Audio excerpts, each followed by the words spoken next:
Are the multitude of characters and details confusing you when you look at Bosch's paintings? In this episode, we will delve into what is happening in his famous triptych, the Haywain, and not only focus on this artwork, which will be at the center of our attention, but also take a broader look at Bosch's triptychs to understand why they are so strange. And we will start not with the central panel, but in the way triptychs are meant to be viewed, starting with the outer panels when the triptych is closed. We see a traveler walking along a road with a shepherd's staff and a bundle on his back. The man is poorly, raggedly dressed. His face is frozen in an expression of sorrow, anxiety, and concern. The landscape features bare hills, eroded, barren soil devoid of vegetation, a stream, bones, a horse skull attracting crows. Only 2 trees in the background enliven this monotonous and bleak scene, but under one of them, a fool plays the bagpipes, and at the other, a robber ties up his victim. Nature here turns its hostile side towards man, and over this somber landscape looms a gallows. This image of a wanderer walking along the road likely symbolizes the journey of life. Evil and dangers lie in wait for man at every turn of his life path. Even a dog, lean and feral, snarls viciously at the traveler, and a rotten bridge is ready to collapse under his foot. How this image on the outer panels relates to the content of the main part, we will discuss later. Let me remind you that these images are called triptychs because they consist of 3 parts: a central, larger, often square panel, and 2 side wings, right and left, that are attached to the central panel with hinges. Such a triptych was installed either in a church, in some chapel, or could be at home and serve as an object of domestic devotion and piety. This is a traditional form of Christian art. In Western Europe, triptychs were usually painted on wood, most often on oak panels, although other types of wood were also used. When the triptych is closed, the artist may depict something on the outside of the wings. There are also polyptychs, which consist of not 3 but a larger number of panels that fold and unfold in a more complex manner. For example, the famous Ghent altarpiece by Jan van Eyck. On the left inner wing of the Haywain triptych, the earthly paradise is depicted. The Gardens of Eden where, according to biblical tradition, God placed the first humans, where Eve, tempted by the devil, tasted the forbidden fruit from the tree of knowledge, and from where the ancestors were expelled after falling into original sin. The composition of the wing unfolds in 3 successive spatial planes from top to bottom, from heaven to earth, strictly in accordance with the medieval value hierarchy, and it should be read in this way, from top to bottom. So what do we see at the top? Clouds and heavens. In the cloud, there is a radiance, at the center of which sits the Lord Almighty. In his hands, the heavenly sphere, and below along the edge of the cloud, and further down stretches a multitude of winged beings. If we look closely, we'll see that these are winged figures resembling angels. Some hold raised swords in their hands. From this cloud, other winged creatures fall downwards, gradually taking on different forms, not anthropomorphic, but resembling insects or frogs with wings.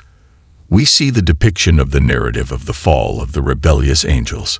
The angelic host, led by Archangel Michael, casts the rebellious angels who rose against God, led by Lucifer, from heaven into the abyss. Our visual narrative begins with this scene. We lower our gaze and see the central part of the left paradisiacal panel. Below the clouds from where the fallen angels, turning into insect monsters, are falling, the creation of Eve from Adam's rib is depicted. Above, next to the fountain of life, obeying the Creator's gesture, newly created Eve awakens from non-existence. Adam lies with his head in his hands, indicating his sleep.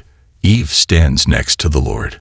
He is in a long robe and crown, with a gray beard. This is the newly created Eve, surrounded by paradisiacal vegetation and graceful animals. To the right and below, near the tree, are Adam and Eve, and the serpent tempter with a human head and hands offers fruits from the tree of knowledge of good and evil. Eve looks at Adam, inviting him to try the fruit with a gesture. We see the creation of humans, the creation of Eve, and the fall from grace. Lowering our gaze, in the lower part of the left panel, there is a scene of expulsion from paradise. When we remember the depiction of the expulsion from paradise in art, Masaccio's famous fresco in the church of Santa Maria del Carmen in Florence usually comes to mind. This marks the beginning of the Italian Renaissance, where Masaccio shows the grief on Adam and Eve's faces, diversifying it. Eve lifts her face upward, while Adam lowers his head. Above them, an angel with a sword points in the direction they must go from paradise. Black rays, symbolizing divine wrath, expel them. It's important that Adam and Eve are shown as a pair, having committed the fall together and being expelled together from paradise. They walk side by side, shoulder to shoulder, into an earthly life full of suffering and trials. Recalling Michelangelo's fresco on the ceiling of the Sistine Chapel in the Vatican, we see continuity. Adam and Eve sadly leave paradise, the angel with a sword directing them. Michelangelo's expression and drama reach great strength. Let's move to the era before the Renaissance, in Northern Europe. In the magnificent Book of Hours of the Duke of Berry, created by the Limbourg brothers at the beginning of the 15th century, we see a miniature with a similar plot. A red angel pushes Adam and Eve by the shoulders out of the paradise gates, reminiscent of Gothic architecture. Here, they are depicted with the grace of the medieval style, with elongated bodies and elegant lines. With Bosch, everything is different. Adam turns to the angel.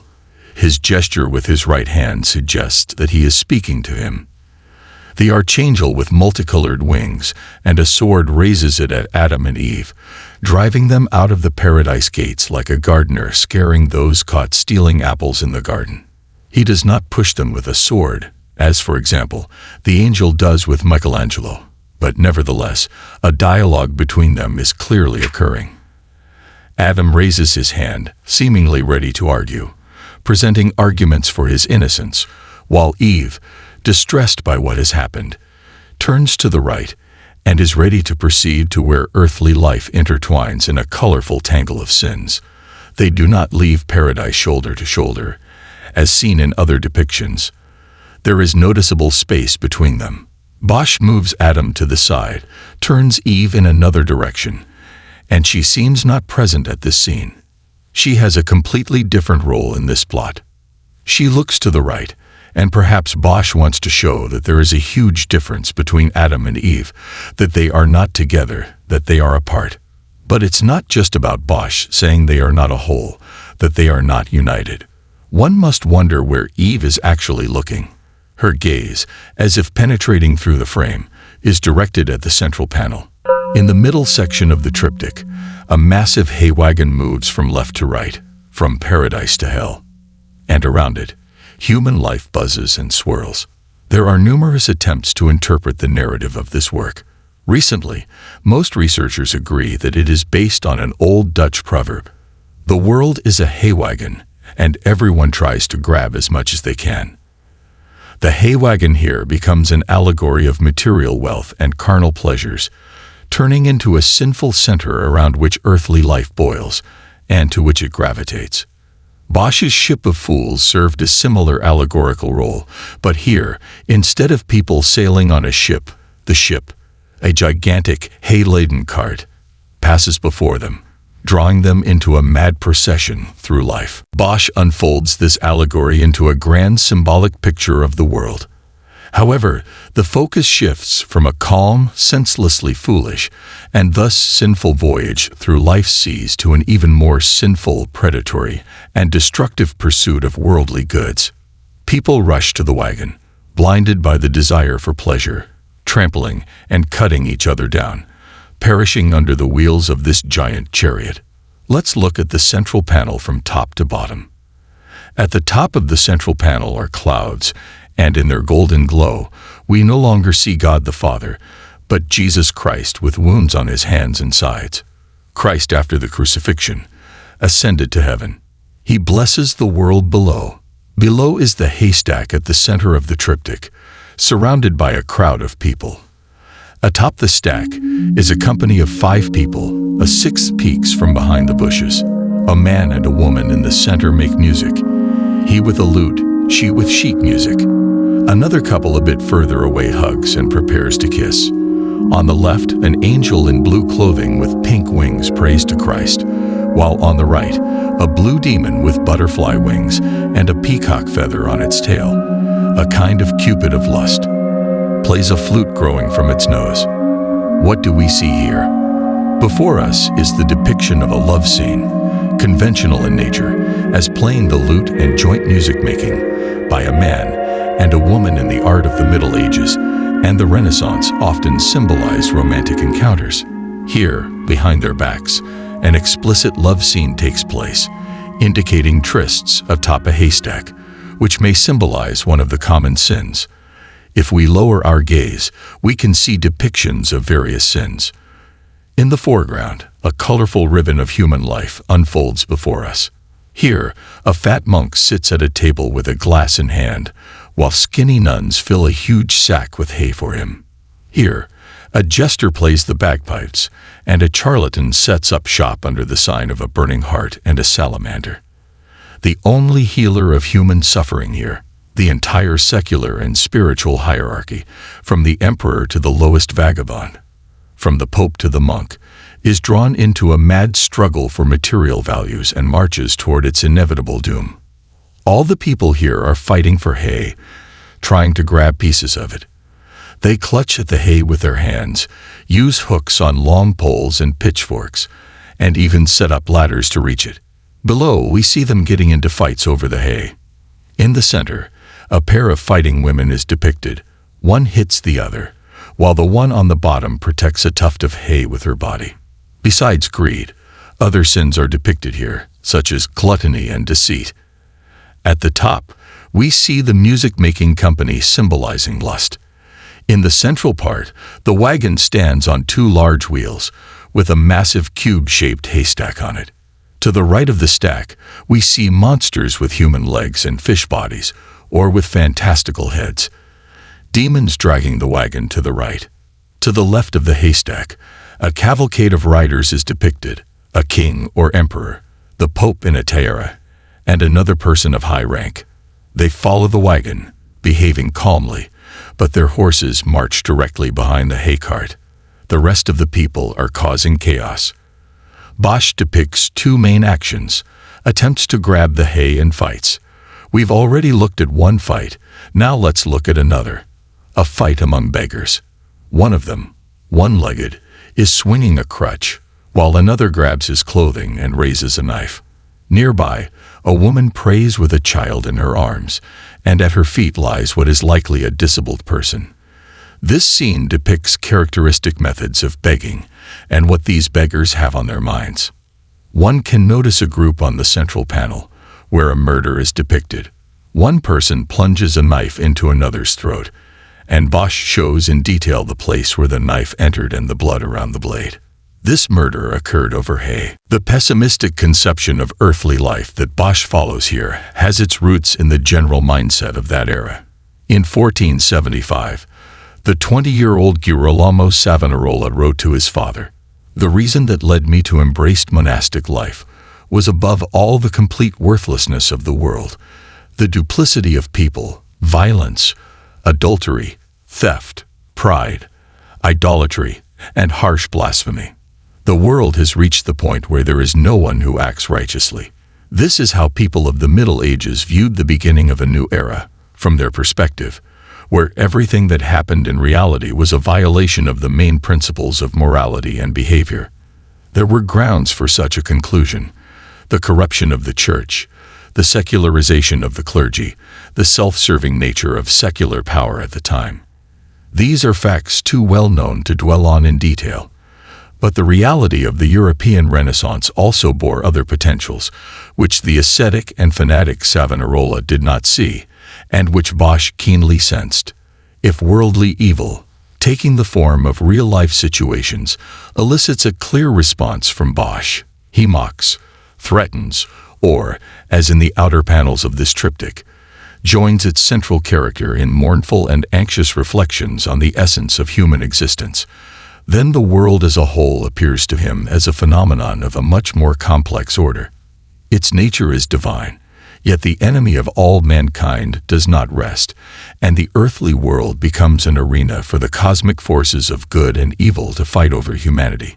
Bosch depicts this struggle, revealing the polyphony of the grotesque and the beautiful, the good and the evil, the comedic and the tragic, the temporal and the eternal, all intertwined to form the inseparable whole of the world. In the background behind the Haywain, a magnificent landscape unfolds like a vast concave bowl, full of harmony and peace. Sinful human life passes through the world, yet the world remains eternal, and all the noise and clamor of worldly passions cannot disrupt its divine grandeur. Daily human life itself, despite the pervasive evil, continues its course.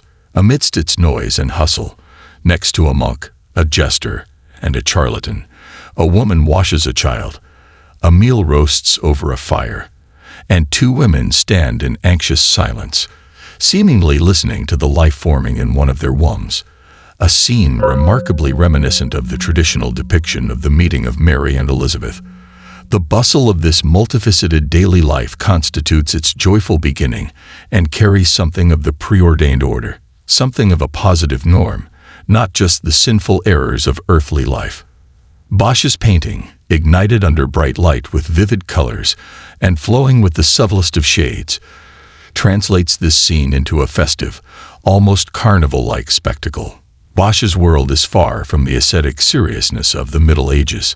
His rational, pessimistic conception stems largely from Bosch the philosopher and contemplator, and it combines with the artist's keen sense of the vibrancy, elegance, and joy of the world.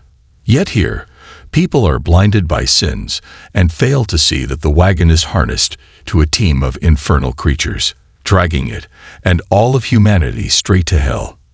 The right panel of the triptych shows the outcome of this journey. Before us is not a symbolic picture of hell, but a fragment of the inferno, a part that seems to adjoin earthly life and serves as an intermediate point between worldly sins and hellish torments. The group of monsters on the left, dragging a naked sinner, appears to be part of the hellish team that has arrived here directly from the middle section of the triptych. If we focus on the right panel depicting hell, we see the sky ablaze with fire, the smoke of fires, black clouds of smoke, and a fiery sky above. This is typical for depictions of hell, and Bosch and other triptychs also portray such fiery skies. Comparing the central and right panels, one can notice the blue skies on the left, belonging to the central panel, and the blazing fiery skies of the right panel. The contrast between these skies is so great that the frame separating them creates the impression of two different paintings. However, if you look down, the frame ceases to be impenetrable, and the two different paintings merge into one. Here, the procession of demons that began on the central panel moves to the right, transitioning into the hell panel, where they not only drag the Haywain but also people, sinners who are beginning to be tortured. Bosch shows this inventively and diversely, creating the impression that his triptych is read horizontally from left to right. Bosch depicts hell in terms of human everyday life, endowing it with all its attributes. In his depiction, hell lives a busy and intense life. An army of builders, masons, carpenters, and loaders hastily erects its new structures. They mix mortar, lay rows of bricks, hew logs, and lift huge beams from the lower tier to the upper one according to the construction techniques of the time. Hell expands its boundaries.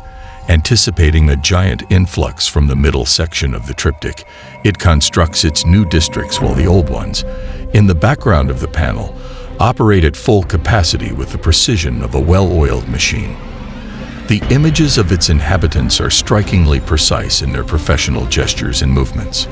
They resemble skilled craftsmen building medieval cathedrals, absorbed in their work, only disguised in masquerade visages of demons and devils.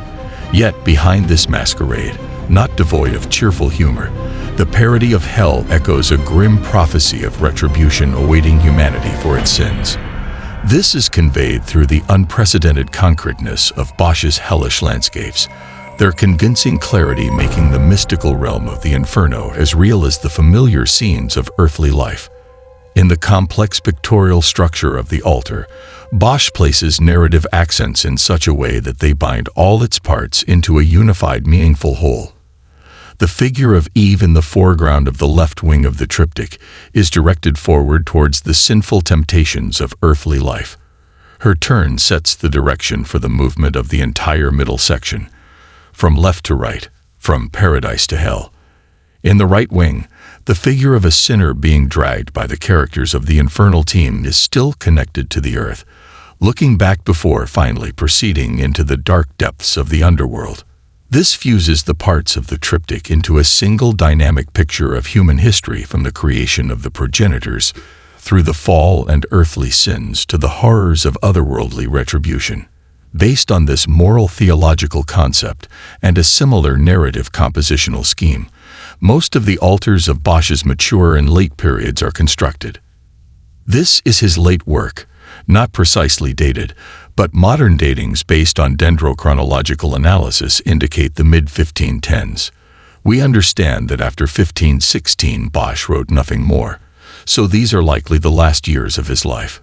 Bosch tells the story of sin, starting with the rebellion of the angels against God, who were cast down into the underworld, then the creation of humans, Adam and Eve, their fall, and expulsion from paradise. Eve, as the matriarch of humanity, looks at the central panel depicting the contemporary humanity of Bosch's time, engaged in the pursuit of earthly goods.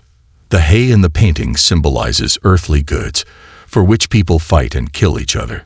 But hay is dried grass, ephemeral and fragile, as mentioned by the prophet Isaiah. All flesh is grass. This reminds us of the transience of human life, that such goods are not worth killing for. People, blinded by the desire to possess, do not see this and end up in hell. Thus, Bosch's triptych is logically read starting from the upper left corner, descending downwards, and through the center moving to the right hellish part, where we see the final part of the story. Triptychs were often installed in temples, churches, or used for private devotion. However, it is unlikely that this triptych was located in a church, as its content is too uncanonical for church art. Like his other famous triptych, The Garden of Earthly Delights, it resembles church works in form, but its content is distinctly different. In this sense, Bosch is an innovator, beginning to create triptychs that, while church-like in form, are filled with entirely different content. These works were likely intended for private patrons and were housed in private homes. Although the form is ecclesiastical, the content is not, but it is certainly a Christian sermon. They are didactic, instructive, and speak of the sinfulness of humanity. The Garden of Earthly Delights and other Bosch triptychs have a didactic nature. And the triptych, the Haywain, which we discuss today, also represents an elaborate sermon addressed to the viewer. The main theme: humanity is mired in sin, blind, and unaware of what it is doing, and for this, everyone awaits punishment. This is what the stern moralist Bosch tells us. In conclusion, it is necessary to mention the wanderer depicted on the outer panels of the triptych. What is this person doing? Where is he going? And why? He is called a wanderer, a traveler, a vagabond. Sometimes he's thought to be a wandering merchant or a pilgrim, and at times he's compared to the prodigal son, who, having suffered and become impoverished, returns home. There are arguments in favor of this interpretation, but the main idea intersects with the central panel.